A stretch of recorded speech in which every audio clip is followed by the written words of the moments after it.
So what's shaking, everybody? We're back. It's Geoff and Anwar for the first Monday Overreaction show, the first real one of 2021.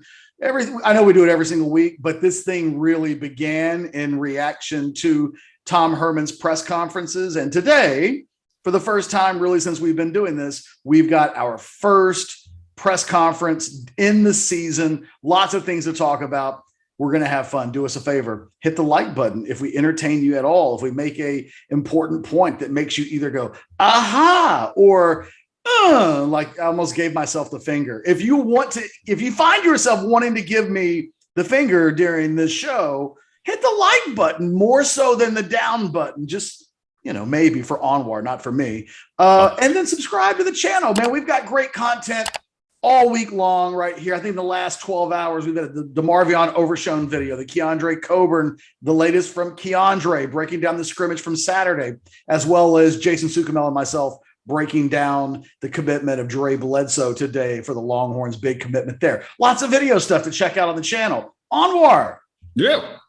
Overreaction time on a Monday. We had a press conference. You did it in person. Was a slice of normalcy, the old normalcy. We got to do it in person up in, the ninth floor in Belmont. It was cool. And I got overreaction for you, Catch. I have a big one. You want to start? I want yours. I'm not buying this whole Casey Thompson is going to play on Saturday thing. I think if there's a carrot that's being dangled in front of somebody, I think there's a carrot that's being dangled in front of Casey to say, transfer. Why would you transfer? You're going to play. You're going to get in the game. But I'm just trying. But then someone asked Sarkisian and said, well, what scenario or how many reps we get and all these other type of things? He's like, I haven't really thought about that yet. I'm like, wait.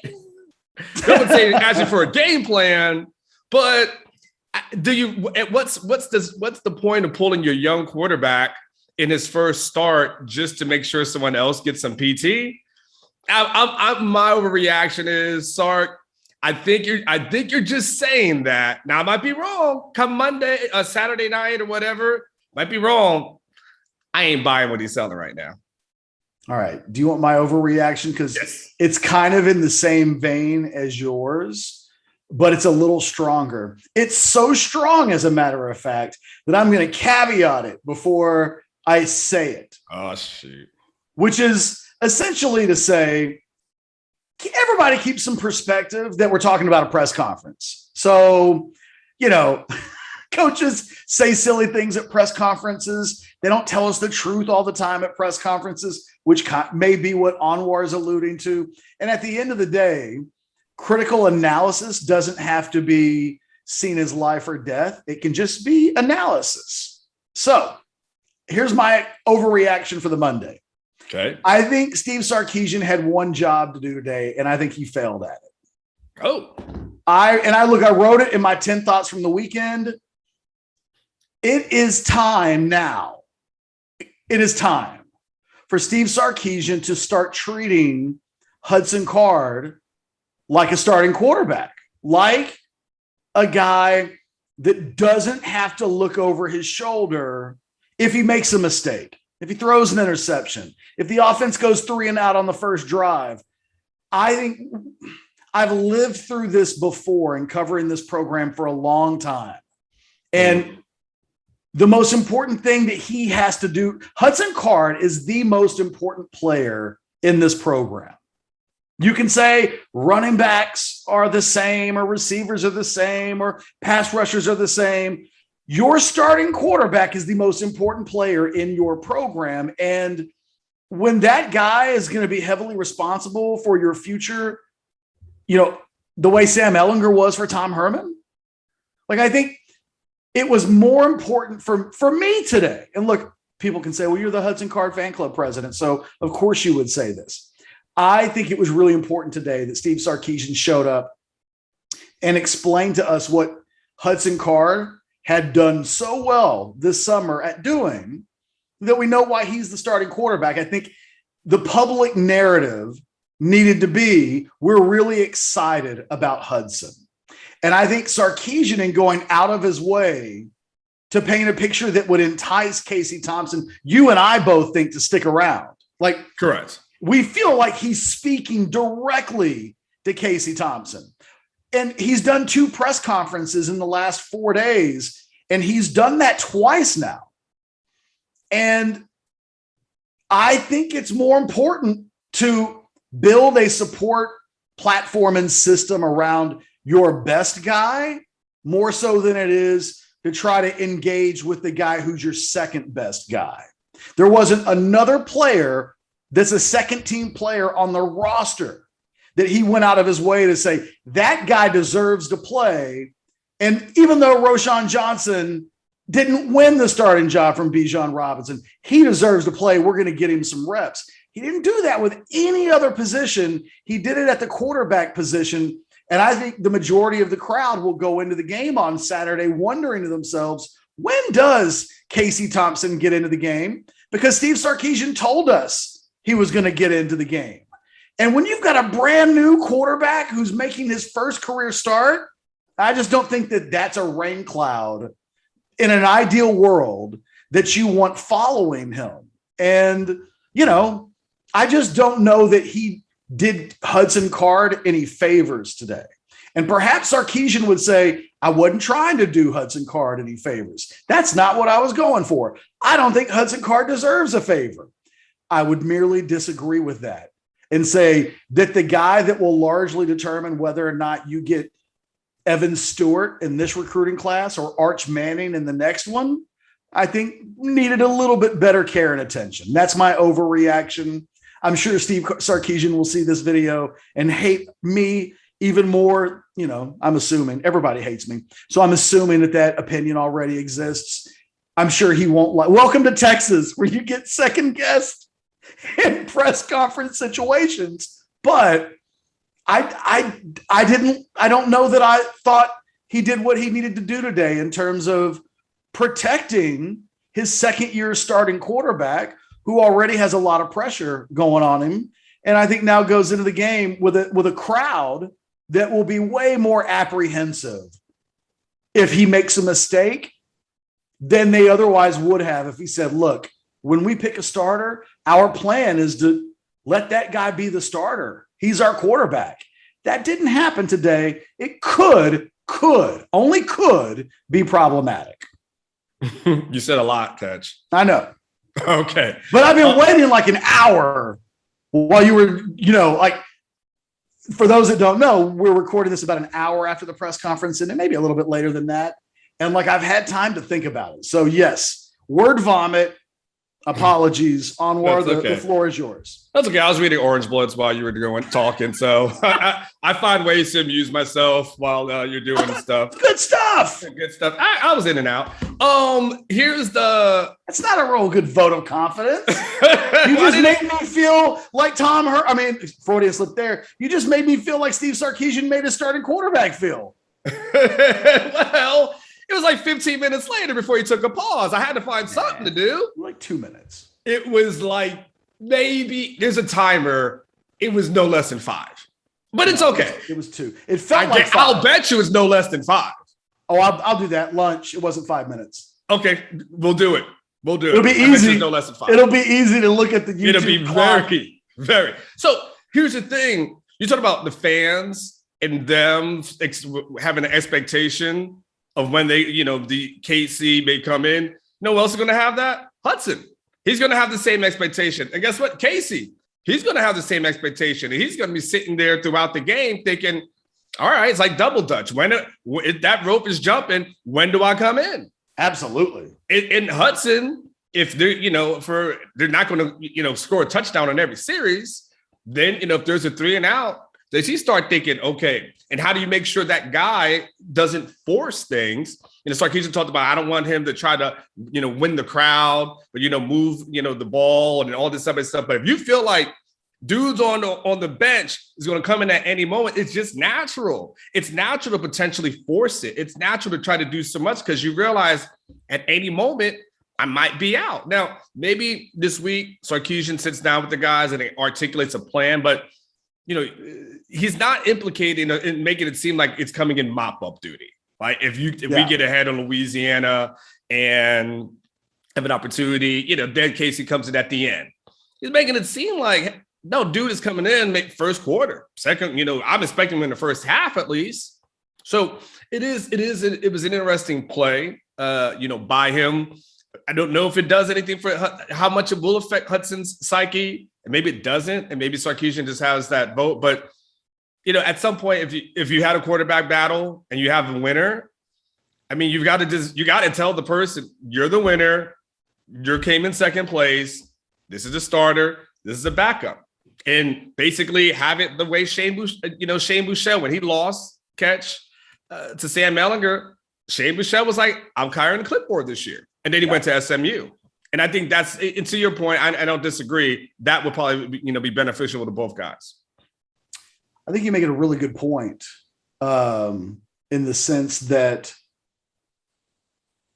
I think Sark somewhat backed himself into a corner because if let's say you're Casey Thompson, and you're Charles Thompson, his dad, and you're the entire Thompson team.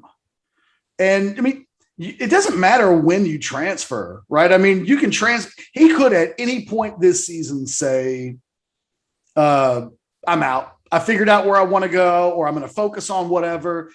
It doesn't have to happen this week. But if you've gone out of your way to make a loud proclamation that he's going to play, it seems like the worst thing that they could do now with Casey Thompson is not give him meaningful game time. Mm-hmm. And because I'll just say this, if Casey Thompson, now after what happened today, if Casey Thompson gets nothing but mop-up time, I think Casey Thompson probably leaves next week. He's going to feel he was lied to. Yeah, it will feel like you keep telling me one thing. Correct. And the opposite keeps occurring. I mean, on Thursday, Sark said they didn't have a quarterback. Mm-hmm. On Friday, he told the players who the starter was. Yeah. So, again, we're talking about we're diving into the minutia a little bit because I think you're right. This might mean nothing at all. But what if Hudson Card's playing well and in a groove, can't take him out? No. Can't. It's his first career start. Like, correct. Correct. And what if it's a close game? What if he's in a groove, but it's a close game and it's 21-17? I don't know. I'm just throwing a score out there. But in a close game where there's a back and forth going on, and I don't know when the right time becomes at that point. And in an ideal situation, you just wouldn't do it. It's like, when coaches tell 5-star players that if you come here, I'm going to give you the ball on the first play of the season. Mm-hmm. That sounds great until that guy's not starting and hasn't proven that he deserves to be on the depth chart. But you told him in his living room that you were going to throw it to him on the first play of the game. And oh, by the way, everybody found out about that.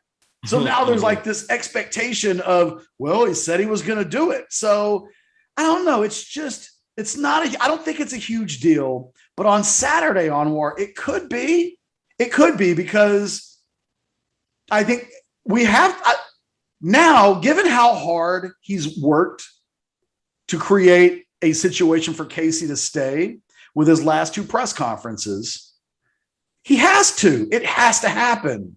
And it's just not optimal for a young guy making his first start that he has to, there's no way that can't be in his brain a little bit on Saturday. Don't mess up. Can't mess up. If I mess up, that may be when I get pulled out. And if I get pulled out, maybe I never go back on the field again. You can't say on one hand, not to make, I don't want you to try to win the game with one play. But then, like you also said, say, your job isn't completely won. And all I will say is that he's starting against Louisiana. And they'll reevaluate after the Louisiana game. And there's no other position that apparently you're a starter that's going to be reevaluated after the Louisiana game. Well, and look, I'm sure he would say, look, we evaluate the starting positions every week. Sure. different with quarterbacks. It's different. And if it wasn't, like, I'm not worried about, we're not having this conversation about Anthony Cook. Anthony Cook is the starting nickelback, right? Correct. He's going to go out there on Saturday, and if he gets cooked, he'll get replaced. The difference is the entire stadium won't be eyeballing his backup in between plays. Everybody's going to be reading Casey Thompson's body language now, and it will be a story on Saturday. What it was Casey the first guy on the field to welcome Hudson after, you know what I mean? Like, all these weird little things. I think he could have put that to bed today with a really strong endorsement of Hudson Card and telling us why, after all these practices, he decided to pick Hudson Card. And he didn't choose to really do that today. He chose to fight to keep his backup. And I suppose there just comes up a little bit of a pound of flesh that has to be given away when you do that. You used to talk about on Mondays, you would feel like Mac Brown would win the press conference, right? Did you feel like Sark lost the press conference today? Not lost, because I thought, and we can get into it here in a little bit. I thought there were some really interesting things that he did. I thought he exuded a perfectly fine confidence. I thought he hit a lot of right notes. I thought there were some interesting questions with regards to, I thought he gave Louisiana a lot of props. And if his players needed to hear him say they're good, he made a point to say they're good. This isn't name the score, everybody gets to play kind of a game necessarily. And I thought he did a lot of right things. I just think on this quarterback thing, it's the most important thing going on in the program right now in the personnel department. And I thought it was more important for me. It was more important to support the starter than to go out of your way and talk about how good the guy looming over his shoulder is. It just, Sark may say, look, I can't have Charles Wright be the backup quarterback right now. We can't have that. So if I got to pick a situation where I've got to pick the lesser of two evils, that for me was the lesser of two evils, to not give Hudson Card the kind of endorsement that might chase Casey Thompson away.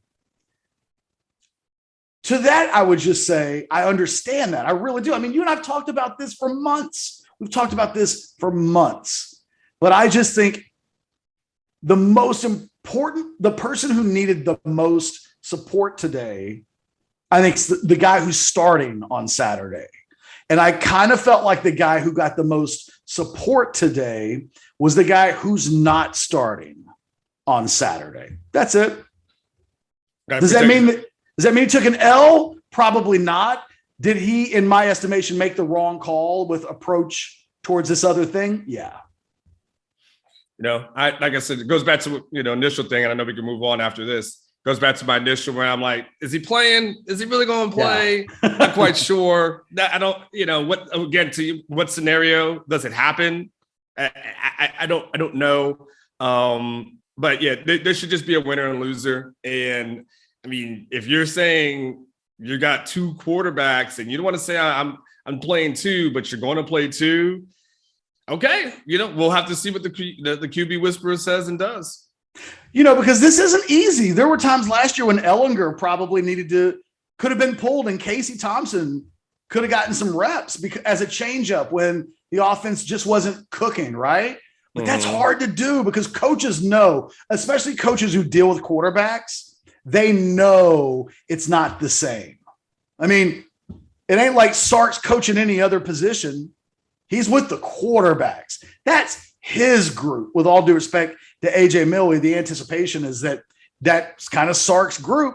I don't know. We'll see. Mm-hmm. I will just say this. If Casey Thompson had won the starting job, I would feel the exact same way.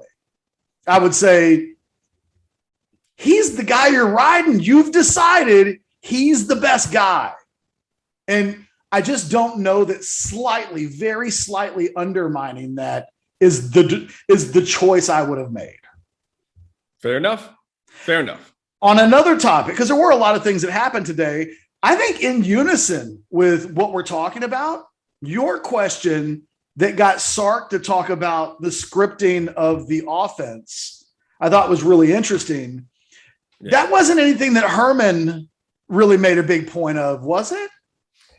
I know he would script plays, but he never anything in that detail, in that amount of depth. And definitely not talking about, and I'm sure there was a thought process, obviously, but definitely the grandma's cookies thing, the analogy that he brought out. Someone hit me on Twitter and go, first they're baking cakes and now they're making cookies at Texas, So it was a fascinating, it was an answer that went way deeper into an analysis of them trying to find what their guys do right within these first few plays and then kind of go from there. But, so, and I'm sure a lot of people do, but it was a really interesting thing when he started giving the grandma's cookie analogy. I thought Alex Dunlap in his immediate reactions to Sarkisian, I'm actually going to read his answer because he had a quote on that I hadn't really thought about, but I thought it was really good. He said, "This is an extremely telling answer that we should all remember moving forward. The offensive plays run under Sark at the beginning of games will tell us a lot about what they can win schematically with in any given matchup, and also who they think needs the football the most and what they believe those players do best within the parameters of their system." It's a great point, because how many times under Tom Herman's offense, under that in the Herman era, would we go into the second quarter and go, why the hell hasn't Joshua Moore had a target? Or why did they go to one guy early in the game and then they never went back to him again? It's an interesting, I think it's exactly right. What we see on Saturday, and it makes me think of Andy Reid. Back in the day, Andy Reid used to have this reputation that his opening script was fantastic. The offense would look a certain way in the scripted part. And then once they came out of the script, it was never quite as good. I'm interested to see. It's something that I'll watch on Saturday. I would say for the first 15 plays or so, I'll work under the assumption of this was what they wanted to do and kind of in the order they wanted to do it. So, who do they get the ball to? How soon does Xavier Worthy get a touch? And what will that tell us if on the second play they're getting him the ball? How many times in the first 15 plays does Bijan Robinson touch the ball? I thought I'm not patting you on the back as an attaboy for sport. I just, out of chance, really, that question, I thought, once we get beyond the quarterback stuff, I thought that was really interesting. And of all the things he said at the press conference, what I will take from the press conference and watch the closest on Saturday, I think, is that scripted offense with a new quarterback. And if Casey Thompson comes into the game, is there a script for Casey? Or does he just get, a drive and, they on first down, they take a loss in the backfield or something like that. And it's just whatever it is whatever it is. I don't know. It changes the way, though, I think I watched the game on Saturday. What did you think about Kwiatkowski being up in the box as opposed to being on the sidelines? Any thoughts on that? Whatever he needs. I don't care. We've had this coordinator conversation with the head coach for the last few years, and it's somewhat skewed, I think, the conversation about who should be on the field. I thought Sarkisian's answer to that was spot on. There's no reason to mess with what it is that they do that they're comfortable with. And if Kwiatkowski is at his best up high, then that's not completely unusual. What that means is a guy like Jeff Choate will have to be the spiritual guy on the sideline, that when a message truly has to be conveyed, and not the kind of message that can be conveyed over a headset, I think it speaks to, I'm guessing that's his number one lieutenant. And I think that guy takes on a bigger role. But Okay, he's in the booth. Cool. All right. So one last one from me. The last thing that was interesting, where it is talking about, how they have a talented team. And I went here, I pulled up the Alex quote. This was an interesting one. I'm with you. He said, we've got a talented team, but is it ideally built exactly as I would have built it? Maybe not, but that's okay. I'm like, I was, wait. Are you saying you have talent or not? Don't have talent? Like, I'm a little thrown off by that. And he goes, that's part of being in a new program. You put all the pieces on your roster and the position to be successful. Then you've got to recruit to build the roster the way that you want it. And it was almost like a little hint of, I'm not 100% sold on these guys here who are at UT. That's not how I would have built this per se. So I'll get it to where it needs to be. Catch, it was little, but it was telling that it was the first time I've heard him say, maybe not. Maybe I don't have everything that I need. It'll be okay, but I'm not quite sure about today. It was low-key shade. Whether or not he meant it to be or not, it was low-key shade at Tom Herman for the makeup of the roster. And to Sark's credit, that's not been his MO since he got here. True. So, but he did inherit 15 receivers, though. Yes, and that's completely fair to say. And you know what? I think if he'd come out and said, and what would I've liked to have had, maybe a couple more offensive linemen, few less receivers from a numbers game. But other than that, it was so vague that it allowed, I think, everybody's mind to kind of wonder what that meant. Was it, let me ask you, do you think that was planting a seed? This team goes 7-5. Just remember, when you asked me that question in late August, that I mentioned I liked our talent, but it wasn't ideal. It's not, not ideal. It seemed like a small little seed placed in the corner of the garden somewhere. Baby one. Yeah, just about nowhere where I'm expecting it to grow, but put it just right there to say, it's okay. I mean, we're good. We're going to go out and compete, but it seemed like a small planting to say, just be careful. Be careful. When he said it, I took your tweet and I quote tweeted it.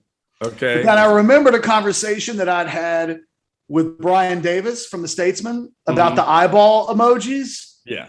And that's kind of cliche. So I told Brian the next time there's a tweet, instead of the eyeball emoji, I'm going to pick a new emoji that will, for me, represent the eyeball emoji. So I just started looking through the emojis and I couldn't find any. So eventually I settled for a wizard. I think that's what that is. Yes, I see it. And I figured people would look at that and go, what the hell is that? It's a weird little inside joke that Brian Davis probably didn't even notice because he was working, but it was the first time I've used the eyeball. But that was my initial reaction to the comment was that eyeball emoji on Twitter. Yeah. That was, in a world where I hadn't told myself I wouldn't do that again, that was my response. It was eye-opening. It was eye-opening to say that. I think what we can do, this is the last thing I'll say, is there's a lot of pins that we got to put in place from this one. And remember, going forward, whether it's the Hudson Card and how that thing works out with him and Casey Thompson, right?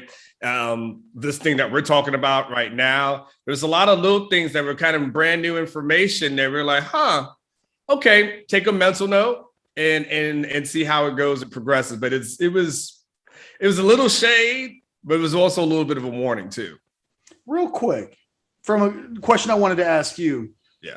Did you feel like from a person, the depth chart has come out now. Yeah. So I don't know if we want to react to that at all. Not any real surprises at all that I could see. I mean, I think that literally at every single position, the guy that we were expecting to show up in the starting lineups there in that spot, it didn't feel like anyone asked about any other personnel on the team other than the quarterbacks. Did he say anything about, because I missed a little bit of it. Did he say anything at all about any other players other than on the Texas side of things? Was there any comments made about any other players on the team, guys that had strong camps?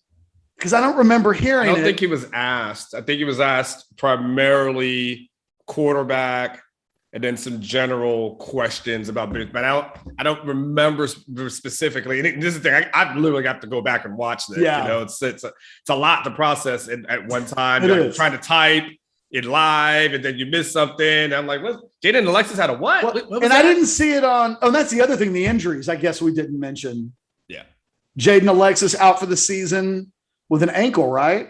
I believe he was an ankle, and Braden Liebrock was the shoulder, correct. If I'm correct. And then there was one, and Troy O'Meary is out for a few weeks. You know what? Here's an overreaction for you. That's about the best damn health report a team could have. Yeah. Coming out of the freaking summer. You know, like they lost Troy O'Meary for the season last year during this exact same window. And you always do that knock on wood thing because you don't want to talk about guys and something bad happens to them and you feel like you're the jinx. Now I'll feel like the jinx for mentioning this if they have 8 guys get hurt on Saturday. But if I told you going into training camp that the only 2 injuries that this team would suffer in camp, and it's unfair to these guys, but if I'd said Jaden Alexis or a receiver in that type of tier of receiver, and Braden Liebrock, who might be 3rd or 4th tight end right now, would you take it? Yeah. Well, I think people snap your freaking hand off if you offered them that. Absolutely. I mean, all day and twice on Sundays, you would absolutely take that.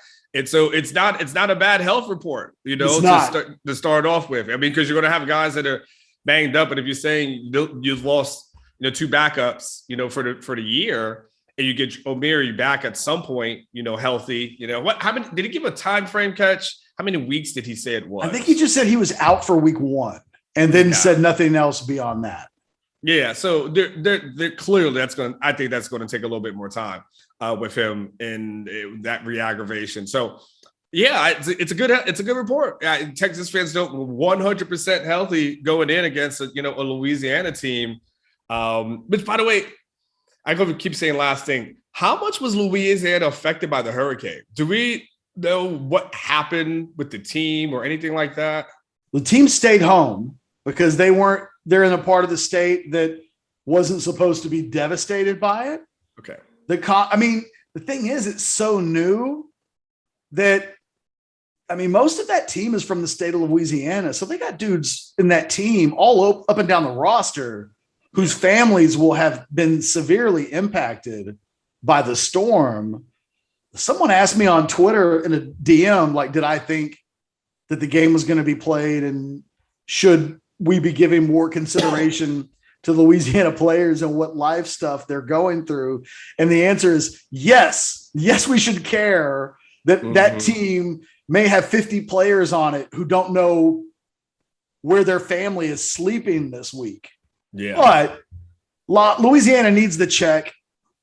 They want to win this game. The game's going to be played. I think if it was going to be something else other than that, we would have already heard. But yeah, man, I think those guys are probably finding out today, hey, do we have a home? Oh, no, some windows got blown out and we don't know where the dog is. But you know what I mean? Everybody's going to have their own story, but that state has been ravaged and, probably couldn't have been talked about enough today. And credit to Sark, first words out of his mouth was thoughts and prayers with everybody in the state of Louisiana. Texas has players that they, want to make sure that their families are okay. To have an entire roster going through a natural disaster this week, that's a big advantage for Texas, period. Yeah, I'm looking. I sent you an article too, right, Catch, on your Slack. And so they did, Louisiana did decide to write it out. in Ida, and but there's a story there that's in the Daily Advertiser, basically about players like retweeting things, trying to help out folks that, you know, either family members or nothing, but get them, you know, attention and the care that they need. So definitely bad for, you know, those involved. But that was the last thing I was thinking about is, and that was probably another relevant topic to make sure we discussed. Look, we are going to have video content all week long. I think we may do a live buy or sell later in the week as we test out kind of a new, for us, software platform thing that we'll be using to get us through the rest of the season. Saturday, we'll have a live pregame show.